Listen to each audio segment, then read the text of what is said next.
বিভাগ ক একের দাগে 1 বিশ্ব পরিবেশ দিবস পালিত হয়? এটি হবে অপশান খ 5 জুন। দাদা সাহেব ফালকে যুক্ত ছিলেন অপশান ক চলচ্চিত্রের সাথে। প্রথম সরকারি শিক্ষা কমিশন হান্টার কমিশন গঠিত হয়েছিল, এটি হবে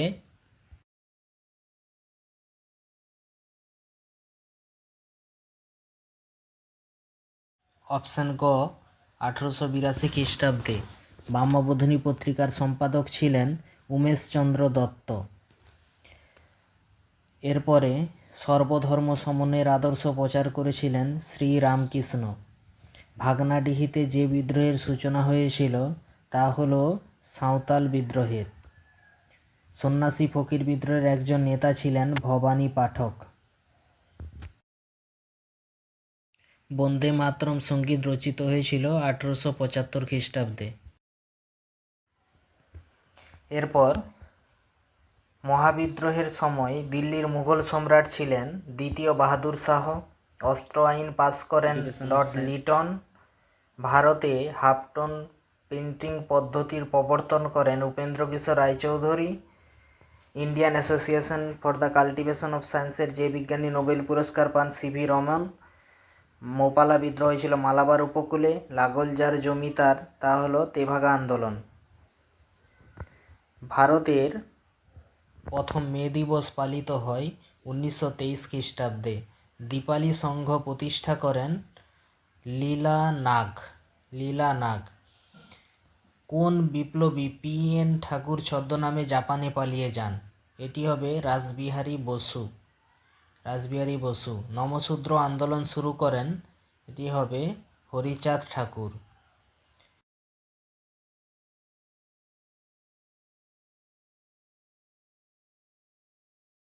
ভাষাভিত্তিক রাজ্য গুজরাট গঠিত হয়েছিল 1956 খ্রিস্টাব্দে। ভারতের প্রধান রাষ্ট্রভাষা হলো হিন্দি।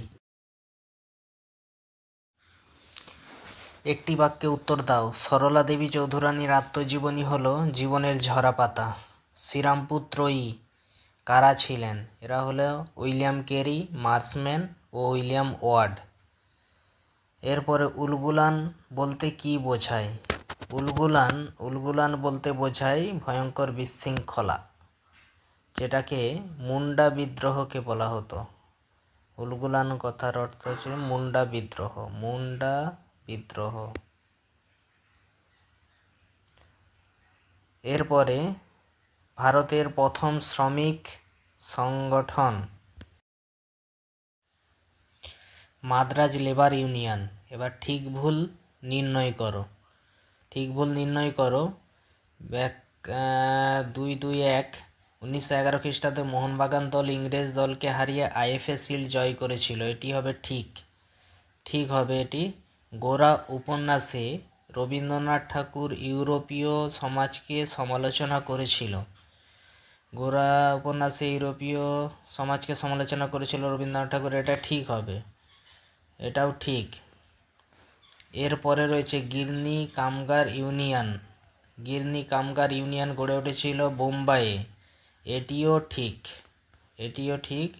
এরপরে কলকাতা বিশ্ববিদ্যালয়কে ব্যঙ্গ করে বলা হতো গোলদিঘির গোলামখানা, এটাও হবে ঠিক।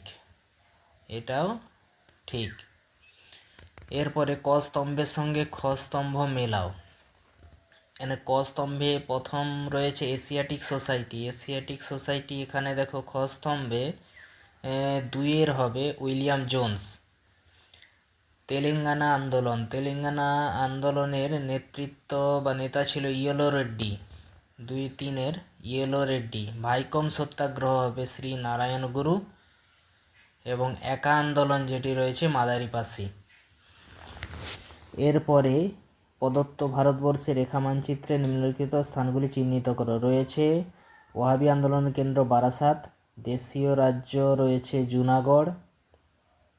এরপর রয়েছে মহাবিদ্রোহের কেন্দ্র ঝাঁসি এবং নীল বিদ্রোহের কেন্দ্র রয়েছে যশোর।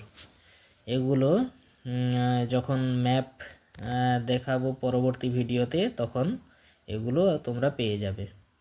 ব্যাখ্যা বিবৃতি দেখো। বিবৃতি 1-2-5-1। 19 শতকের বাংলার নবজাগরণের ব্যাপ্তি ছিল খুবই সীমিত। ব্যাখ্যা একে রয়েছে কারণ শুধুমাত্র গ্রাম বাংলায় নবজাগরণ হয়েছিল, না এটা হবে না। ব্যাখ্যা 2 কারণ এই নবজাগরণ সীমিত ছিল শুধুমাত্র সাহিত্যের ক্ষেত্রে, এটাও হবে না। ব্যাখ্যা 3 কারণ এই নবজাগরণ শুধুমাত্র পাশ্চাত্য শিক্ষায় শিক্ষিত প্রগতিশীল সমাজের মধ্যে সীমাবদ্ধ ছিল, এটিই হবে।